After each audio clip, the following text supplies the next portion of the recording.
Kejutan tak henti-henti nih menuju akhir musim MotoGP. Salah satunya setelah kita kemarin bahas soal Oliveira yang diproyeksikan akan berdua dengan Zarco, kabar terbaru muncul nih bahwa opsinya bukan duet namun menggantikan. Karena Zarco yang kini mulai tampak disingkirkan Honda, kayak nasibmu setelah nyoblos caleg andalanmu, kontraknya belum juga diperpanjang dan digambarkan akan balapan di Superbike-nya Honda.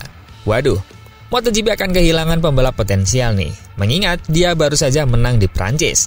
Nggak salah nih Honda, daripada Mir, Marini, Zarco yang dibuang. Dan Marc Marquez mengatakan Pecco Bagnaia bakalan bisa pakai GP24 dan bakalan bisa mengalahkannya. Beneran? Apa alasan aja biar nggak juara di Misano? Dan juga ada Bezzecchi yang incar posisi Pecco nih. Dan lagi-lagi teka-teki Oliveira, selain LCR, bisa juga menjadi pembalap penguji Aprilia. Tapi beliau tampaknya tidak tertarik nih. Yuk, kita bahas yuk.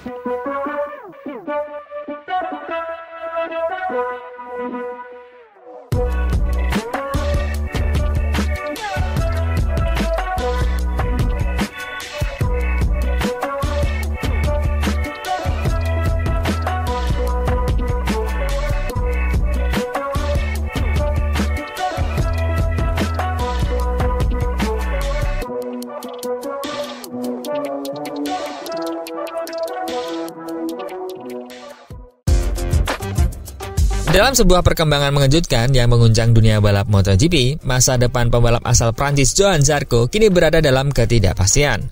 Kontraknya bersama tim LCR Honda yang semakin mendekati akhir masa berlaku memicu spekulasi bahwa karirnya di level tertinggi balap motor dunia tersebut mungkin akan segera berakhir. Zarco, yang sebelumnya dianggap sebagai kandidat kuat untuk melanjutkan kiprahnya bersama Honda di MotoGP, kini menghadapi situasi yang tidak menentu. Pabrikan asal Jepang itu tampaknya tengah mengubah arah kebijakannya dan tidak lagi melihat Zarco sebagai bagian dari rencana jangka panjang mereka di MotoGP. Laporan internal menyebutkan bahwa Honda sedang mempertimbangkan langkah strategis dengan memindahkan Zarco ke juara dunia Superbike mulai 2026. Pemicu utama dari rencana ini adalah penampilan mengesankan Zarco saat membela tim Honda dalam ajang bergengsi Suzuka Egg Hour. Dalam balapan ketahanan tersebut, Zarco menunjukkan performa luar biasa di atas motor CBR 1000 RR yang berhasil menarik perhatian dan kekaguman para petinggi Honda. Dengan usia yang menginjak 35 tahun, Honda menilai bahwa transisi ke Superbike merupakan langkah yang lebih aman bagi Zarco dibandingkan memperpanjang masa baktinya di DPR, masa baktinya di MotoGP selama 2 musim ke depan. Selain itu, pengalaman serta reputasi Zarco dianggap mampu memberikan nilai tambah yang signifikan dalam mengangkat performa dan citra motor CBR di ajang Superbike. Honda sendiri telah mengamankan jasa Jack Dixon sebagai salah satu pembalap utama mereka untuk proyek Superbike mendatang. Namun, posisi sebagai pemimpin tim atau pembalap senior yang dapat memberikan arah dan stabilitas menjadi kebutuhan utama. Dalam konteks ini, Johann Zarco muncul sebagai figur yang tepat untuk mengisi peran tersebut. Perubahan ini tentunya berpotensi menimbulkan dampak besar di pedok MotoGP, khususnya bagi rekan satu kompetisi Zarco saat ini yaitu Miguel Oliveira. Posisi Oliveira di MotoGP juga sedang tidak menentu, setelah tersingkir dari rencana tim Yamaha. Apabila Zarco resmi meninggalkan kursi LCR-nya, Oliveira bisa menjadi opsi pengganti sementara yang cukup masuk akal. Pembalap asal Portugal itu diketahui telah menjalin komunikasi dengan 2 pabrikan, yaitu Aprilia dan Honda. Dengan rekam jejak yang andal dan pengalaman yang cukup luas di kelas utama, Oliveira dinilai memiliki kapabilitas untuk memanfaatkan setiap peluang yang muncul. Terlebih lagi, pasar pembalap diperkirakan akan mengalami pergeseran besar pada tahun 2027 dengan regulasi baru, yang semakin membuka kemungkinan adanya perombakan besar dalam susunan pembalap di MotoGP. Dengan segala dinamika ini, masa depan Johann Zarco dan Miguel Oliveira sama-sama berada di titik krusial. Apapun keputusannya yang diambil dalam beberapa bulan ke depan, tampaknya membawa dampak signifikan terhadap lanskap kompetisi MotoGP dan juga Superbike ke depannya. Berita kedua, Marc Marquez secara terbuka mengakui bahwa cepat atau lambat, dia akan mengalami kekalahan dari rekan setimnya MotoGP dalam satu musim penuh, yang bebas dari cedera.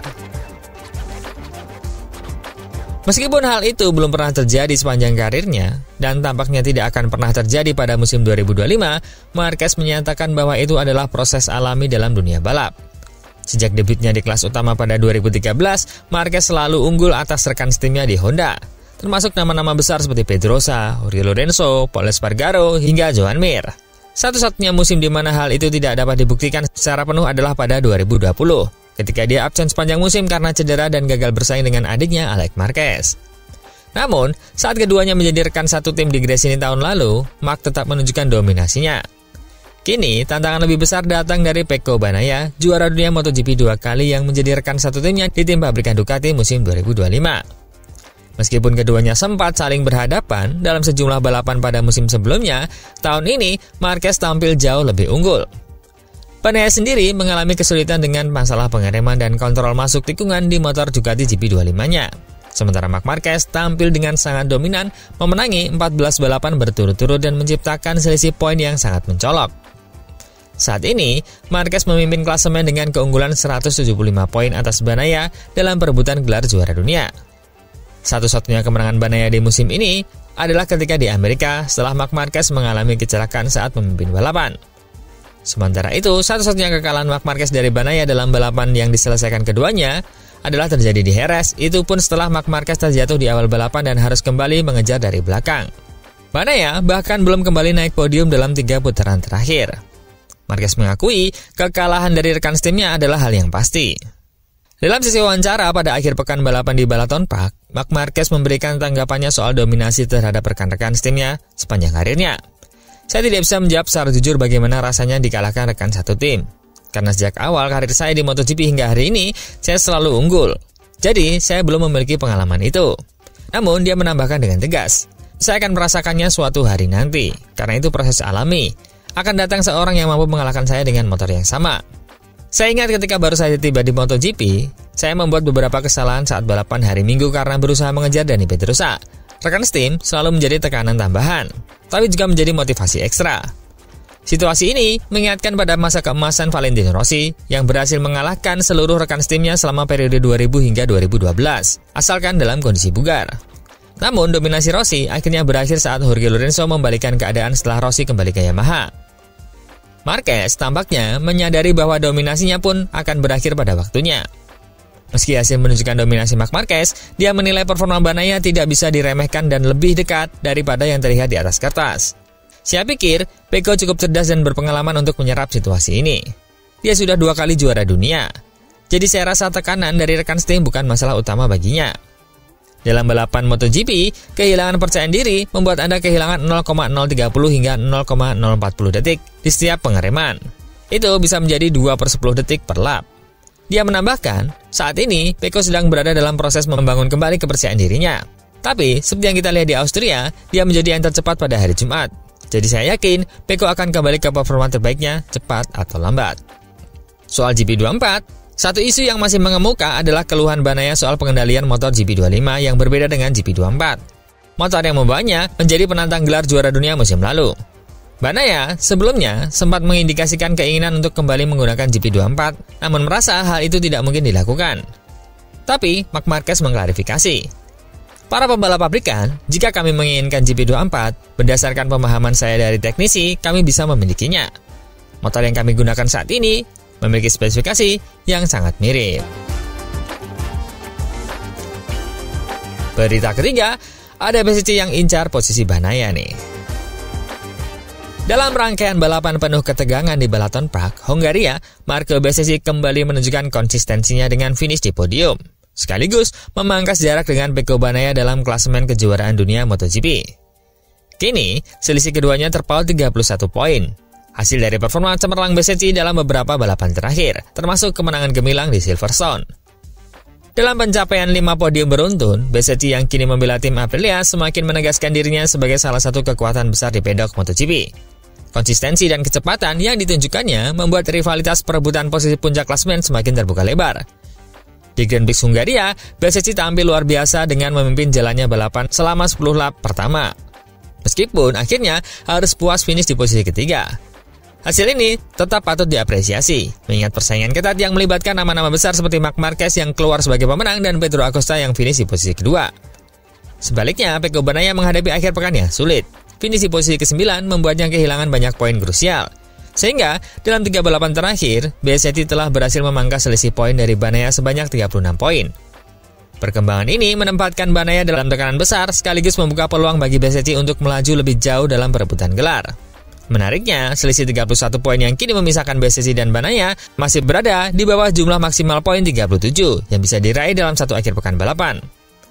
Dengan 8 putaran tersisa musim 2025, perebutan podium dan potensi perubahan posisi di klasemen semakin tidak bisa diprediksi. Meski berada dalam jalur perebutan gelar, Bezzecchi tetap menunjukkan sikap tenang dan realistis. Saat dia diwawancarai di Balaton Park, dia menyampaikan, "Setelah setiap akhir pekan balapan, kami akan pulang dan meninjau kembali situasinya. Tapi untuk saat ini, itu bukanlah target utama saya. Tentu saja, jika saya bisa meraih posisi ketiga di klasemen, itu akan menjadi pencapaian yang luar biasa. Namun fokus saya saat ini adalah terus berkembang, meningkatkan performa motor, dan membangun fondasi yang kuat untuk musim depan. Dua hal itu adalah prioritas utama saya." Sementara itu, Pedro Acosta juga menunjukkan perkembangan signifikan dalam musim debut penuhnya di kelas utama. Pembalap muda ini kini menempati posisi keempat klasemen hanya terpaut 33 poin dari Bezzecchi. Di sisi lain, Bagnaia tertinggal 52 poin dari Alex Marquez yang terus tampil impresif dan mengamankan posisi kedua klasemen. Berita keempat, sementara Jack Miller diperkirakan akan segera dikonfirmasi bergabung dengan Toprak di tim pramak Yamaha untuk musim 2026, masa depan Oliveira di MotoGP masih belum menemui kejelasan.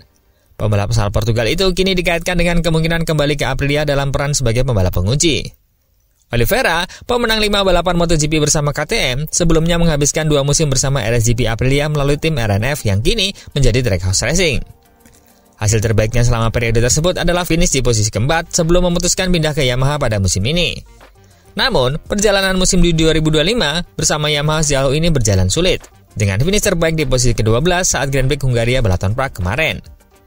Di tengah ketidakpastian tersebut, Sky Italia melaporkan bahwa Oliveira bisa saja kembali ke Aprilia sebagai pembalap penguji bermitra dengan Lorenzo Savadori. Ketika ditanya langsung mengenai rumor ini, Oliveira menanggapi secara lugas, "Tidak juga, saya ingin balapan, tapi tentu saja saya terbuka untuk apapun." Pernyataan ini menegaskan bahwa meskipun dirinya tidak menutup kemungkinan untuk kembali ke Aprilia dalam peranan non-kompetitif, hasrat utamanya tetap ingin bersaing sebagai pembalap penuh waktu di lintasan. Lebih lanjut, Oliveira menyoroti bahwa meskipun peran pembalap penguji akan menjadi krusial dalam persiapan menuju era baru 850cc pada 2027, peluang untuk tampil di MotoGP lewat wildcard dengan motor 1000cc akan memiliki keterbatasan manfaat.